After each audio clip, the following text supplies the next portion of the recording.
Usted está en la compañía del Ministerio de Enseñanza Radial Tiempo de Victoria, para aprender, para compartir, para hacer la voluntad de Dios. Reporte.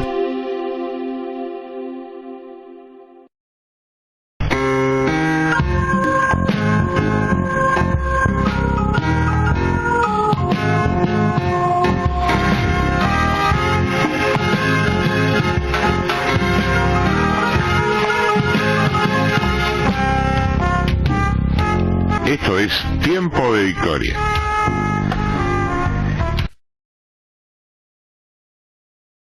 Vamos a ver, ¿qué cosa es una herencia? ¿O qué cosa es la herencia? Si yo consulto un buen diccionario, sus acepciones diferentes me dirán que se trata del derecho de heredar, del patrimonio o conjunto de bienes de un difunto que se transmite legalmente hacia sus sucesores, de la transmisión a los descendientes de los caracteres biológicos de los progenitores que se transmiten a los herederos o continuadores. En lo concerniente a nuestra herencia espiritual, yo voy a quedarme con esta última acepción que entiendo es la más cercana a nuestras vivencias. Heredar el reino tal como lo señala la palabra de Dios es de alguna manera recibir el conjunto de rasgos y el carácter de, en este caso, el rey. Gloria a Dios si así fuera. Claro está que no es cualquiera quien hereda, porque si muere un acaudalado empresario, por ejemplo, no lo heredan ni sus vecinos, ni sus amigos, ni sus conocidos, ni sus clientes, ni sus favorecedores, y mucho menos sus empleados. O sea, en el ambiente empresario es el equivalente a sus siervos. Lo heredan sus hijos. O en su defecto, si no los tuviera, sus familiares más cercanos. Así es como funcionan las leyes terrenales. ¿Extraídas de dónde? De las leyes divinas. Claro que con menor precisión, porque Dios es justo, pero no lo es el hombre en su esencia. En el caso específico del reino de Dios, de ninguna manera hay que entender que es un beneficio que alcanza a todo lo que anda por el mundo llamándose a sí mismos cristianos. Vos y yo sabemos muy bien que no todo lo que reluce es oro, ni todo lo negro es petróleo. En el reino de Dios hay excelentes siervos, esmerados y consecuentes amigos. Pero no son ellos los que heredarán al Padre, que es el Rey. En el reino de los cielos, los únicos que recibirán la herencia serán los hijos.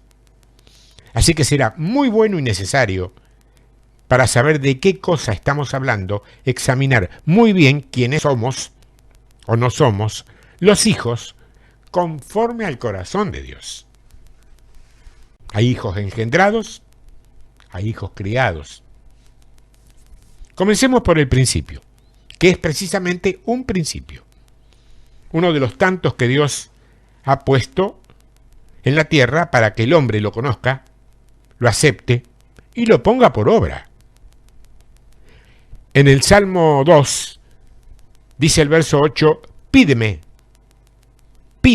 y te daré por herencia las naciones y como posesión tuya los confines de la tierra.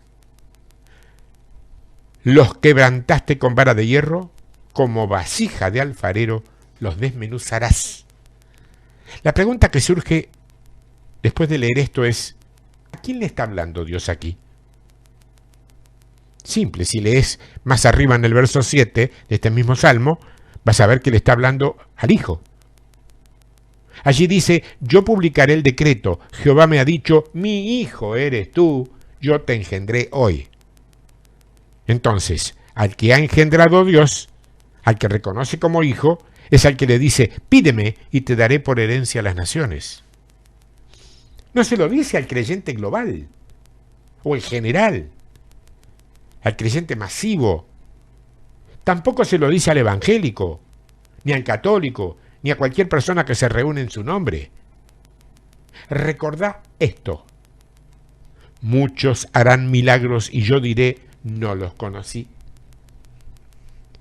Muchos harán liberaciones, sanaciones, tremendas conferencias y campañas, y yo les diré, nunca los vi.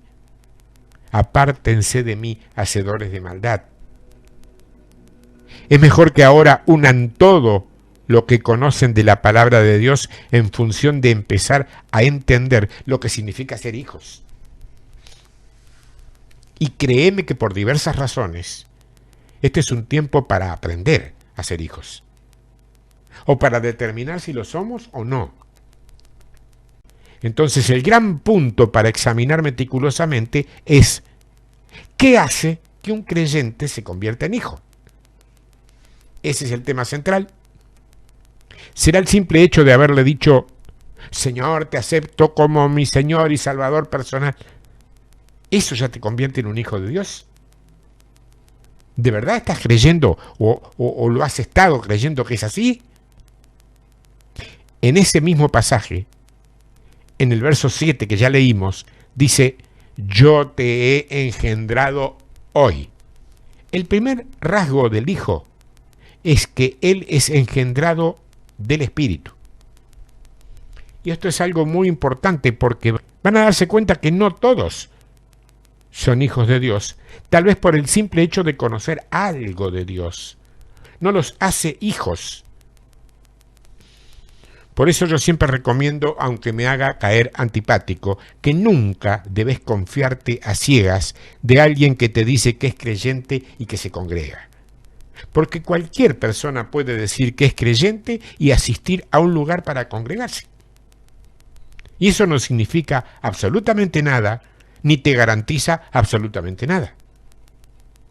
Sigue siendo vigente aquello de por sus frutos los conoceréis. La palabra dice que es el Espíritu el que da testimonio a nuestro espíritu. Así, determinando bien cuál es el espíritu con mayúscula, que es el primero que nombré, y cuál es el espíritu con E minúscula, que es el segundo. El Espíritu es el que da testimonio a nuestro espíritu de que somos hijos de Dios. O sea que hay algo mucho más profundo que simplemente la formalidad que determina dónde te congregás, quién es tu pastor y todo eso que generalmente la mayoría pregunta. He investigado algo y llegado a una conclusión. Cuando vos te presentás ante alguien y le decís que sos cristiano y esa persona te pregunta a qué iglesia vas y cómo se llama tu pastor, y en realidad no lo hace porque le interese personalmente. Lo hace para conseguir el respaldo oficial a la que puede ser su amistad con vos. Si le das alguna respuesta que no conviene al establishment, la amistad se trunca. Porque la realidad nos indica que no es importante cuánto hace que vos conocés a Dios, sino cuánto tiempo hace que Él te conoce a vos. Entonces el primer rasgo de los hijos de Dios es que ellos son engendrados del Espíritu Santo. Por esa razón, lo que debemos empezar a entender es cómo es que Dios engendra hijos. Mira, la mayoría de nosotros ha estado hablando y enseñando cómo sería la manera correcta de llevar a la gente a Cristo. Hoy una persona hace por otra una oración de 2 o 3 minutos y ya está. Esa persona es considerada como un hijo de Dios. Sin embargo, en la mayoría de los casos, esa persona ni siquiera tiene idea de lo que ha pasado con ella o dentro de ella. Esa persona no tiene ni la más mínima comprensión de lo que es la cruz o de lo que es la vida en el Espíritu. Y sigue siendo una persona que hace su propia voluntad, que hace lo que quiere, y a la larga esto se nota. Porque se pueden ver claramente los desastres de una vida que no está rendida a Dios. Yo no he visto jamás un pasaje de la Biblia que me muestre a Jesús llevando a alguien a la salvación con una simple oración que la otra persona repite a veces sin entender nada. Incluso no hay un solo discípulo que haya llegado a ser discípulo habiendo hecho solamente eso. No hay un solo creyente registrado en la palabra que por solo haber hecho una oración haya pasado por este proceso. Entonces, claro, ahí viene a donde me preguntás, pero hermano, entonces usted está negando la oración de fe. No, no la niego, no la niego. Es más, creo que es importante como manifestación y pesa. Pero lo de fondo es mucho más que simplemente confesar algo. Míralo así. La primera señal de que una persona ha nacido de Dios es que le obedece por completo. Eso es algo innegable. Entonces, esa persona que hace una oración de fe, pero un par de semanas después sigue concurriendo a prostíbulos, bebiendo alcohol como si nada, déjame que ponga en duda si verdaderamente ha nacido de Dios. ¿Por qué lo digo? Y simple, porque el Espíritu de Dios no actúa así.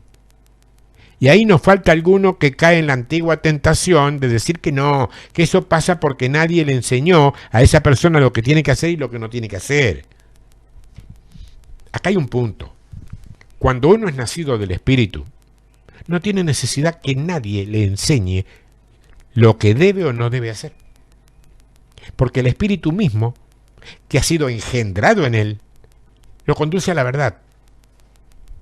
O sea, si yo no sé reconocer la luz de las tinieblas, si me da lo mismo hacer un negocio por derecha que otro mintiendo, entonces eso quiere decir que yo ni siquiera tengo principios morales correctos. Mucho menos considerarme como nacido de Dios. La primera señal entonces es la obediencia inmediata. De eso yo no tengo ni la menor duda. La persona que ha nacido del Espíritu es alguien que sujeta su voluntad al Espíritu Santo. Y es una persona dispuesta a hacer cualquier cosa que el Espíritu Santo le pida. La segunda cosa es que se despierta en la persona una fuerte tendencia a dar. Pasa a ser una persona que no puede evitar dar. Quiere dar, dar y dar. Y hay que andar frenándolo para que no lo exagere y, como decimos normalmente, se pase de mambo. Ese es el segundo rasgo de una persona nacida del Espíritu Santo. Quiere dar, no recibir solamente. Dar. Y como ya te debe haber resultado más que obvio, no estoy hablando solamente de cosas materiales. Eso sería, a mi juicio, un auténtico discípulo del Señor. Fíjate y pensá un momento. El Hijo de Dios vino, jamás pidió nada para sí.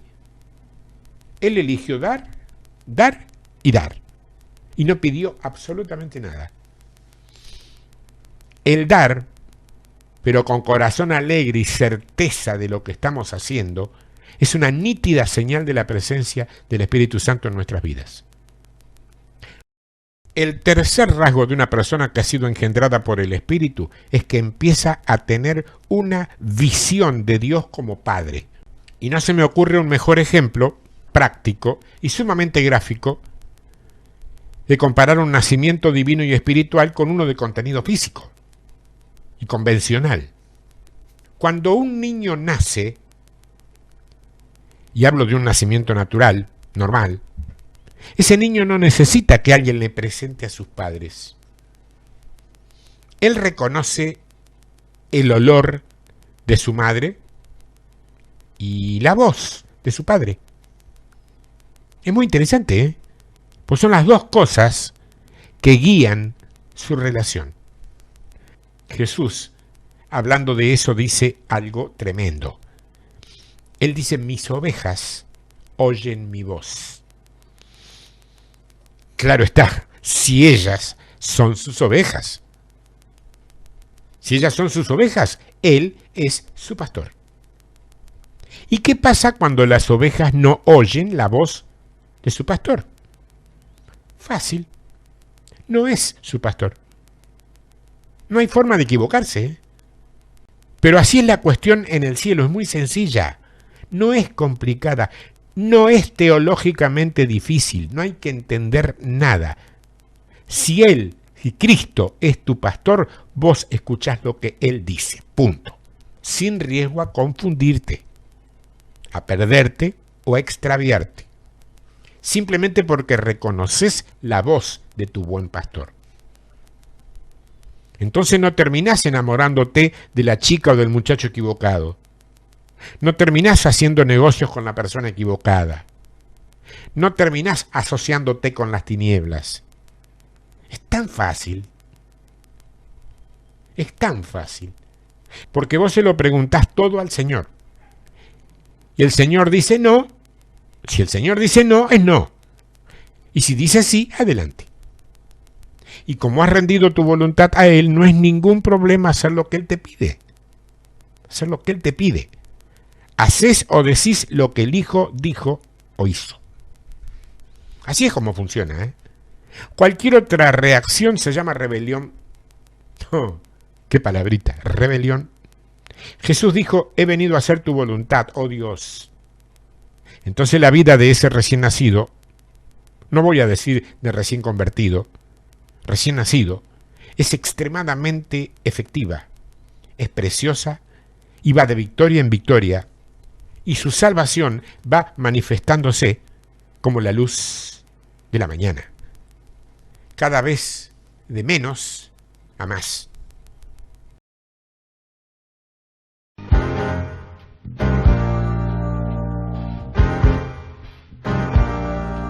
Muy bien, hasta aquí llegamos.